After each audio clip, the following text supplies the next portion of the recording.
सो ये हमारा एक दूसरा सीरीज़ है। हम क्या कर रहे हैं कि ऑडिट का मैंने 2 वीडियो डाला हुआ है, कैप्लान एग्ज़ाम किट का, और ये परफॉर्मेंस मैनेजमेंट का है। Okay, past year question Kaplan kit. तो जैसे कि ये है सेक्शन है। ओके, तो पहले क्वेश्चन में आते हैं। This is PM.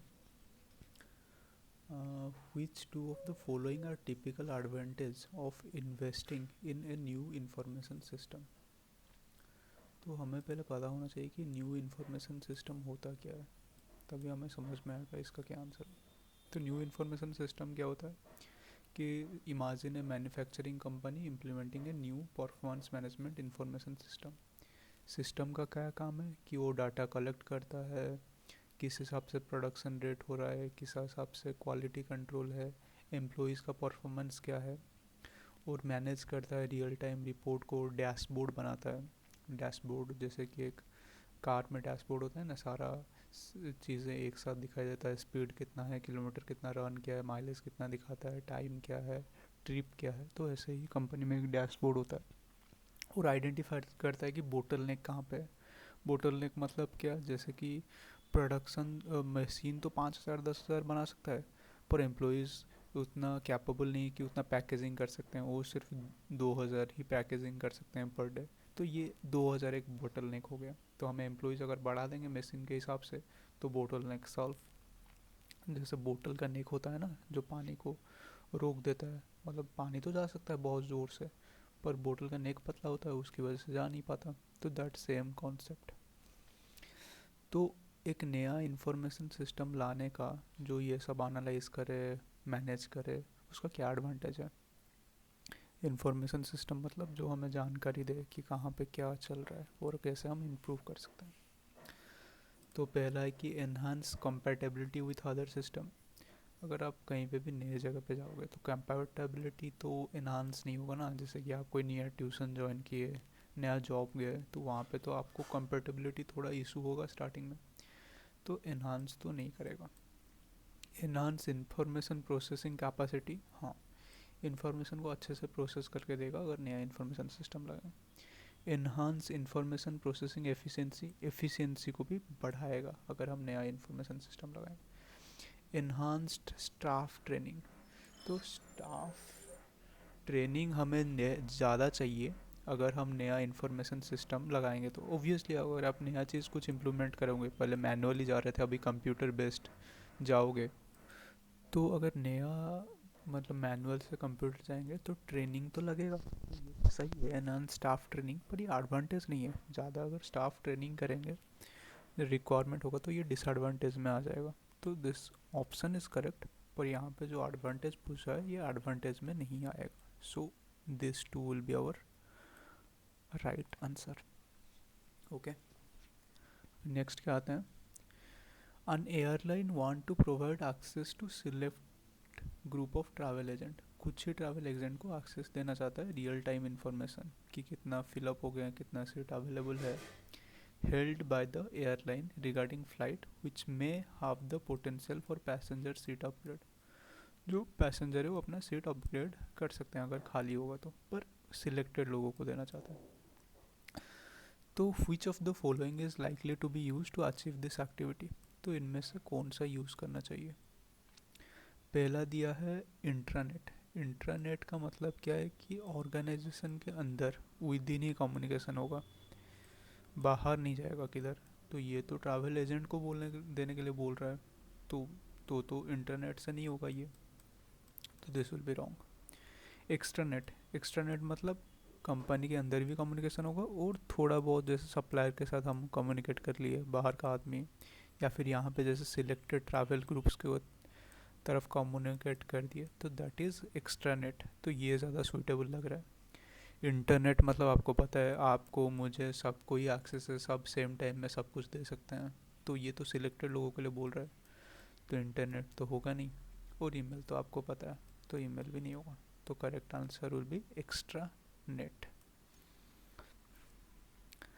Next, A government department generate information which should not be disclosed to anyone who is work outside the department. They are there are many other government department working within the same building.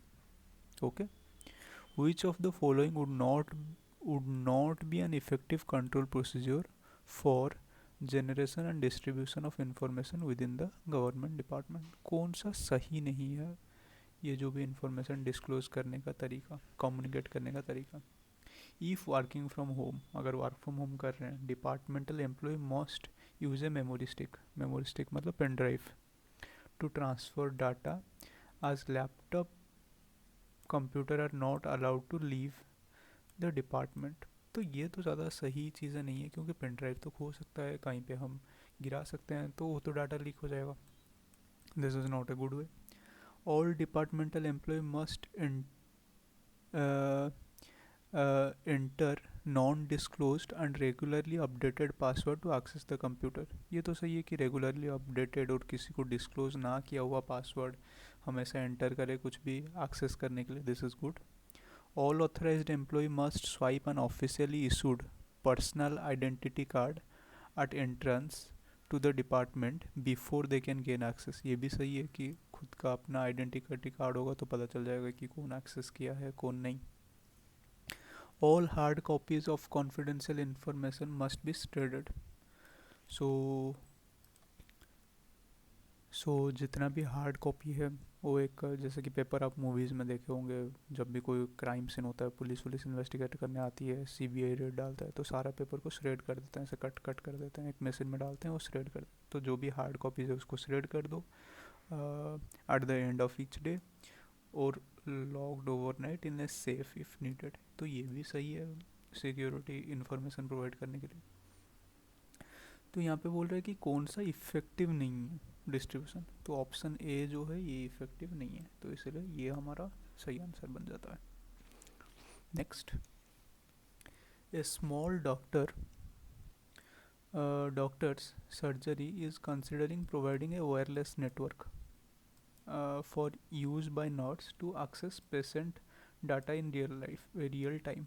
मतलब कि एक medical है, वहाँ पे surgery वर्जरी हो रहा है, patient में सारा लगा है, हार्ट रेट कितना है, ब्लड ऑक्सीजन कितना है, और ये जो डाटा है रियल टाइम जो चेंजेस हो रहा है यहाँ पे कंटिन्यूस किसको आके मॉनिटर नहीं करना पड़ेगा। सारे नर्सेज जो इधर उधर घूम रहे हैं, काम कर रहे हैं, सबके पास कुछ कुछ डिवाइस होगा जो रियल टाइम ये इन्फॉर्मेशन पुल आउट कर सकते हैं। तो ऐसा एक सिस्टम इम्प्लीमेंट करने की कोशिश कर रहे हैं।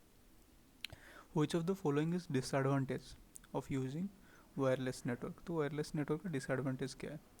Access to the network can not be limited. बोल रहे हैं कि जो अगर वायरलेसली देंगे तो कोई भी एक्सेस कर सकता है, उसको लिमिट नहीं कर सकते। ऐसा तो होता नहीं है, क्योंकि अगर वायरलेसली प्रोवाइड किया, ऐसा नहीं कि मैं चला जाऊंगा और मुझे एक्सेस मिल जाएगा। सब वायरलेस प्रोवाइडर के पास अपना एक पासवर्ड होगा, अपना सिक्योरिटी होगा, तो लिमिट तो हम कर सकते हैं। ये कैन नॉट गलत है, लिमिट तो हो सकता है। The network can not match the coverage of wired network. ऐसा भी नहीं है कि वायर्ड नेटवर्क तो वायर जहाँ जा तक वहाँ तक कवरेज दे सकता है, पर वायरलेस तो कहीं पे भी दे सकता है। मैं घर में बैठ के भी एक्सेस कर सकता हूँ डाटा को, तो कवरेज तो मस्त चलेगा। तो this is an advantage. Network will be less stable then wired network. ऐसा हो सकता है कि वायर्ड नेटवर्क, हाँ वायर्ड नेटवर्क में ज़्यादा स्टेबल मिले क्योंकि वायर है, और वायरलेस है मतलब स्टेबल कम होगा। और लास्ट है, it will necessary to buy lot of new user device. ऐसा भी ज़रूरी नहीं है कि नया नया डिवाइस खरीदना पड़े, पहले से ही सबके पास वाईफाई होता है, इंटरनेट होता है, बस उसका आईडी पासवर्ड दो अपना क्रिएट करके और सब कोई एक्सेस कर सकते हैं। ऐसा नहीं कि सेपरेट डिवाइस हमें लाना पड़ेगा। तो ये तो कोई डिसएडवांटेज नहीं बनता, ये भी कोई डिसएडवांटेज नहीं है। अभी आता है ए और सी के बीच में, network will be less stable. ये एक डिसएडवांटेजेस है वाईफाई का या फिर वायरलेस नेटवर्क का। Access to the network can not be limited. तो ये तो अ, हाँ, access to be network can be limited, password दे के लिमिट कर सकते हैं, तो जो कि एडवांटेजेस। और कैन नॉट लिखा है मतलब अ, ये थोड़ा सा अलग मतलब, access to the network can not be limited, ये तो ज़्यादा वायरलेस नेटवर्क के ऊपर बात कर लिया कि कैन नॉट, ये ऑप्शन यहाँ पे नहीं होना चाहिए आई गेस। ज़्यादा सही है सी होना चाहिए। फिर भी मैं देख के बता दूंगा इसमें क्या है, पर आपको इस लाइन का मतलब समझ में आ गया होगा कि कैनॉट बी लिमिटेड का क्या मतलब है, पर लिमिट हम लोग कर सकते हैं। Which of the following method would be least effective in ensuring security of confidentiality? Least सबसे कम इफेक्टिव क्या होगा? ईमेल को मॉनिटर करना अच्छी बात है, इन फाइल को इनक्रिप्ट करना अच्छी बात है, training staff on GDPR requirement. तो GDPR रिक्वायरमेंट मतलब क्या? जनरल डाटा प्रोटेक्शन रेगुलेशन, तो उनको ट्रेनिंग देना GDPR के ऊपर, ये भी सही है। यूनिवर्सल पासवर्ड मतलब एक ही पासवर्ड सब जगह पे देना, ये सबसे लिस्ट इफेक्टिव है, ऐसा तो नहीं होना चाहिए। तो इसका आंसर हो जाएगा D. Which of the following statement regarding technology and system control are correct? ठीक है। Network computer can save cost by sharing hardware and software data, ये तो सही है, नेटवर्क कंप्यूटर डाल देंगे। जैसे कि यहाँ पे कंप्यूटर है, इसमें ही सबसे हाई एंड हार्डवेयर सॉफ्टवेयर सबसे ज़्यादा स्टोरेज सब डाल दिए, और बाकी बहुत सारे ऐसे मोनीटर डाल दिए जिसका इतना कुछ पावर नहीं है, इतना कुछ स्टोरेज भी नहीं है, पर है। पर ये जो मेन हार्डवेयर है, इसका इन्फॉर्मेशन सबको शेयर कर दिए, तो नेटवर्क क्रिएट कर दिए, और एक ही के पास सारा हार्डवेयर और सब कुछ है, और ये सब एक्सेस कर सकते हैं, तो शेयर इन्फॉर्मेशन करने से हम कॉस्ट को सेव कर सकते हैं, this is good. Intranet internet provide quick and effective communication with supplier, ये तो गलत है। जैसे कि ऊपर मैंने समझाया था यहाँ पे कि इंटरनेट क्या है, सिर्फ अंदर ही हम कम्युनिकेट कर सकते हैं, बाहर लोगों के साथ सप्लायर या फिर कुछ सिलेक्टेड एजेंट ट्रैवल को करने के लिए क्या होना चाहिए? Extra net. तो यहाँ पे एक्स्ट्रा नेट होना चाहिए, इंटरनेट नहीं, तो this is wrong. Wireless network allow business to expand least disruption then wired network. Wired network में ज़्यादा डिसरप्शन मतलब ज़्यादा ही मगजमारी होगा, मतलब चारों तरफ तार और बिछाना पड़ेंगे। वायरलेस में हम ज़्यादा इजीली हम कर सकते हैं नेटवर्क एक्सपेंड। डिसरप्शन में भी आपको थोड़ा खुद लग रहा होगा कि वायर्ड में कुछ डिसरप्शन नहीं होगा, वायरलेस में ज़्यादा में भी डिसरप्शन या फिर फ्लक्चुएशन होगा, बट वायर्ड में भी होता है, तार टूटने का डर होता है ऐसे वैसे। तो ऐसा देखा जाए तो वायरलेस में इतना ज़्यादा नहीं होना चाहिए। Okay. The internet can be use to monitor and measure customer interest, ये भी सही है, इंटरनेट हम यूज़ कर सकते हैं कस्टमर इंटरेस्ट को मेज़र करने के लिए। तो सिर्फ दो ही, two is the wrong answer, तो करेक्ट मतलब 1 3 4 विच इज़ ऑप्शन सी। अब आते हैं next. Which one of the following is not a benefit of effective data visualization? Data visualization मतलब क्या है? एक डैशबोर्ड होता है जहाँ पर ग्राफ होता है, यहाँ पर पाई चार्ट होता है, कितना एम्प्लॉय किया है, पूरा विजुअली अच्छे से डाटा है। तो इनमें से कौन सा बेनिफिट नहीं है विजुअलाइजेशन का? Report can be more user friendly, ये तो बढ़िया चीज़ है। Improve accuracy of data being analysed, ऐसा नहीं है कि विजुअलाइजेशन कर देने से एक्यूरेसी बढ़ जाता है, ऐसा तो नहीं होता। The use of dashboard can highlight and summarise key information, तो ये तो सही है, डैशबोर्ड होने से हम की इन्फॉर्मेशन को हाईलाइट और समराइज कर सकते हैं। It allow headline figure to be presented with an option to drill down into detail, हाँ ये भी होता है कि जैसे कि यहाँ पे एक पाई चार्ट है, वहाँ पे सब फिगर है, और अगर एक सेक्शन में क्लिक करूँ तो फिर और डिटेल आ जाएगा, उसके अंदर अगर एक डिटेल में क्लिक करूँ तो उसके अंदर का डिटेल आ जाएगा, तो ये भी बढ़िया चीज़ है। तो नॉट ए बेनिफिट होगा ये, एक्यूरेसी तो नहीं बढ़ाता है, क्योंकि डाटा जैसे दिया होगा वैसे ही डाटा विजुअलाइजेशन निकल के आएगा। डाटा ही इनएक्यूरेट है तो विजुअलाइजेशन भी इनएक्यूरेट होगा। Next, which two of the following characteristics of effective data visualization? Data visualisation, effective data visualisation का इनमें से कौन सा दो अच्छा कैरेक्टरिस्टिक है। प्रेजेंटेड ओनली ऑन स्क्रीन, ऐसा भी नहीं है, हम पेपर में प्रिंट करके भी विजुअलाइज कर सकते हैं डाटा, स्क्रीन में होना ज़रूरी नहीं है, तो नहीं होगा। रियल टाइम इन्फॉर्मेशन, हाँ, अगर डाटा में कुछ चेंजेस हो रहा है तो ग्राफ में और इनमें चेंजेस हो सकता है, रियल टाइम इन्फॉर्मेशन देता है। हाई लेवल ओनली, बोल रहे ऊपर ऊपर का सिर्फ हेडिंग ही दिखाएगा और डिटेल नहीं दिखाएगा, तो ऐसा नहीं है, अभी जस्ट पढ़े कि क्लिक करके हम डिटेल भी जा सकते हैं। प्रेजेंट ऑल डाटा ऑब्टेन्ड, ऐसा नहीं होता कि विजुअलाइजेशन में जितने सारे डाटा हैं उनको एक समरी फॉर्म में डैशबोर्ड में दिखाता है सिर्फ, और सारा डाटा डिटेल में और सब कुछ दिखाना पॉसिबल नहीं है डाटा विजुअलाइजेशन में, ये भी नहीं है। यूज़र फ्रेंडली, हाँ बहुत यूज़र फ्रेंडली है। Guarantee good management decision, management decision को अच्छा करता है, पर गारंटी वर्ड देना ज़्यादा इनपरफेक्ट हो गया, गारंटी तो नहीं देता, तो for this two will be correct. Which of the following statement about data visualization is true, कौन सा सही है। Most common use of data visualisation is creation of dashboard displaying real time KPIs।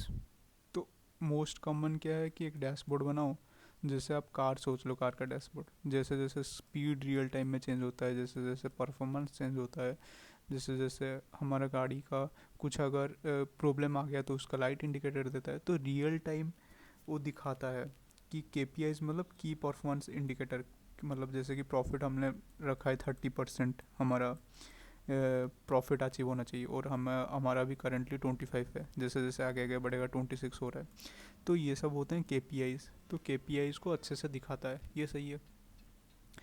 This is a good data visualisation. Data is always displayed in standardise format to ensure accuracy, ऐसा नहीं होता कि एक ही standardise format में हम किसी भी तरीके से कोई भी अपना डाटा विजुअलाइजेशन कर सकता है, उसका कोई फिक्स्ड फॉर्मेट नहीं होता। Data visualisation refer to data that are mainly analyse and presented using basic spreadsheet software, तो अच्छा चीज़ है कि स्प्रेडशीट सॉफ्टवेयर में भी डाटा विजुअलाइजेशन होता है, बट सिर्फ बेसिक स्प्रेडशीट में ही डाटा विजुअलाइजेशन ऐसा नहीं होता, बहुत सारे अलग अलग सॉफ्टवेयर हो गए हैं जिसमें डाटा विजुअलाइजेशन हम कर सकते हैं। Increase use of data visualisation within organisation increase the need of more IT expert, ऐसा भी ज़रूरी नहीं है, क्योंकि हमने जैसे पढ़ा कि डाटा विजुअलाइजेशन यूज़र फ्रेंडली है, कोई भी बना सकता है, मे बी वो IT एक्सपर्ट नहीं हो, फिर भी हम लोग स्कूल में कॉलेजेस में प्रेजेंटेशन तो बनाए होंगे, इसमें ज़रूरी नहीं है कि कंप्यूटर और IT एक्सपर्ट ही होना चाहिए विजुअलाइजेशन में, ऐसा भी ज़रूरी नहीं है, तो right answer will be option A. The company board of director were recently embarrassed when a very unhappy junior human resource employee emailed the detail of salary to the entire company, sorry, तो company को ही पूरा एक junior human resource employ ने mail कर दिया सबका salary. An investigation revealed that the human resource director has lent his username, director ने अपना यूज़रनेम और पासवर्ड जूनियर को दे दिया था, क्यों? So that routine maintenance of HR database could be conducted. Wish list the director was on vacation, जब director vacation में था तो मेंटेनेंस कर सकता है करके अपना ID पासवर्ड दे दिया था। During the director vacation junior employ ने क्या किया, had used the director username and password और बोर्ड का सैलरी रिकॉर्ड एक्सेस कर लिया, और सारा कौन कितना सैलरी डाल रहा है, सॉरी ले रहा है, वो डिस्क्लोज कर दिया। तो which of the following control would have been helped to prevent, हमेशा याद रखना प्रिवेंट बोल रहा है, दिस ब्रीच, ये ब्रीच को प्रिवेंट क्या कर सकता है, तो लास्ट से बढ़ के आते हैं। having a policy to regularly update the password required to access the information, हमेशा पासवर्ड को अपडेट करो तो सही है, पर ये तो अपना ठीक है, मैंने अपडेट कर दिया, फिर हर हर दिन तो अपडेट नहीं कर सकता, हर हफ्ते में अपडेट कर रहा हूँ, जो भी बहुत रेयर है, पर ठीक है, पर अपडेट करने के बाद डायरेक्टर अपना सैलरी जो पासवर्ड और यूज़र ID तो दे दिया इसको, तो भी तो एक्सेस कर सकता है ये, तो ये प्रिवेंट तो नहीं कर सकता, सही चीज़ है पर प्रिवेंट नहीं कर सकता। Keeping all human resource record of salary on A separate server, अलग सर्वर में रखो, ये भी सही चीज़ है, अच्छा चीज़ है कि अलग सर्वर में रखो, पर इसको अगर एक्सेस मिल गया है तो अलग सर्वर में रखो या फिर जहाँ पे भी रखो, ये तो पासवर्ड ले लिया है ना, तो ये तो एक्सेस कर सकता है, प्रिवेंट तो नहीं कर सकता, अच्छा चीज़ है। पर building level of access into the database so that only senior staff have access to the, ऐसा रखो कि सिर्फ सीनियर स्टाफ ही एक्सेस कर सकते हैं, जूनियर लोग एक्सेस नहीं कर सकते, ऐसा तो रखे ही है। पर अगर सीनियर ने अपना आईडी पासवर्ड जूनियर को दे दिया तब क्या, तो ये काम का नहीं आएगा। This is also not good. आपको ऐसा सोचना है, लगेगा कि सारा ऑप्शन सही है, पर this is the prospective how you have to think. Monitoring the database system log on regular basis, हमेशा डाटाबेस का सिस्टम लॉग मतलब क्या, कौन कब एक्सेस किया, कितना बजे एक्सेस किया, नाम और ये सब मॉनिटर होना चाहिए और दिखना चाहिए। To see what information is being accessed, और यहाँ पे लॉगिन करके वो एक्चुअली में मेंटेनेंस कर रहा है या फिर यहाँ पे जा रहा है, कहाँ पे जा रहा है, ये भी रेगुलरली देखना चाहिए।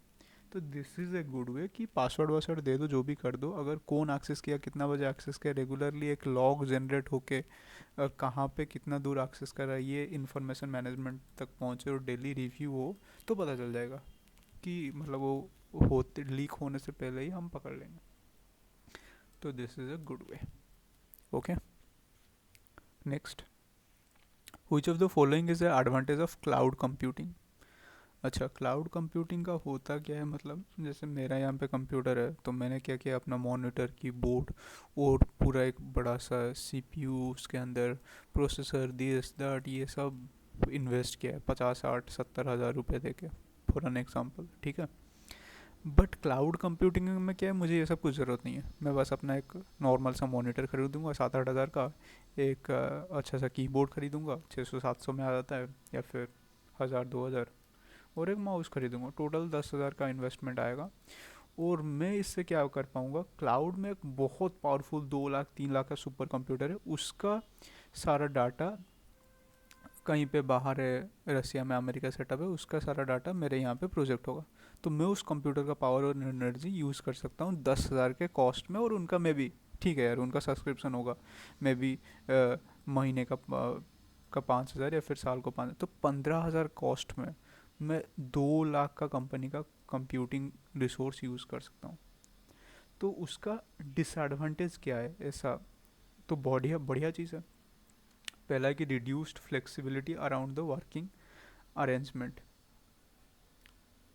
तो रिड्यूस फ्लेक्सिबिलिटी तो नहीं करता, ये इंक्रीज फ्लेक्सिबिलिटी करता है कि हम फ्लेक्सिबल हो सकते हैं, ठीक है। मोर रिलायंस ऑन थर्ड पार्टी, हाँ, थर्ड पार्टी के ऊपर हम ज़्यादा रिलायंस कर दे रहे हैं, so this is a disadvantage. High maintenance cost बिल्कुल भी नहीं, क्योंकि हमें तो कुछ मेंटेनेंस नहीं करना, जो क्लाउड में बैठा है, जो ये सर्विस प्रोवाइड करे वो करेगा, तो ये तो एक एडवांटेज हो गया। हार्डर टू इंटीग्रेट सिस्टम, बिल्कुल हार्डर नहीं है, यहाँ से बस अपना आईडी पासवर्ड लाओ, यहाँ पे लॉगिन करो, अपना यूज़र इंटरफेस यहाँ पे दिख जाएगा, तो ये भी एक एडवांटेज ही हो गया। तो डिसएडवांटेजेस ये होगा कि हम थर्ड पार्टी के ऊपर रिलाई कर रहे हैं, बाकी तो सब एडवांटेज है। Next, quality of good information system contain in a report is more easily remembered using a mnemonic accurate, accurate करके एक mnemonic है, तो उसमें से which of the following is not normally associated with quality of good information system, इसमें से कौन सा गुड इंफॉर्मेशन सिस्टम का निमोनिक में नहीं आता। ओके, तो एक्यूरेट का एक फुल फॉर्म होता है, मैं यहाँ पे दिखा देता हूँ। जैसे एक्यूरेट में ए का मतलब है एक्यूरेट, सी का कंप्लीट, और सेकंड सी का कॉस्ट इफेक्टिव, यू मतलब अंडरस्टैंडेबल, आर मतलब relevant, A accessible, T timely, और E for easy to use. तो इनमें से कौन सा नहीं है, आपको जैसे यहाँ पे दिख रहा है कि एक्यूरेट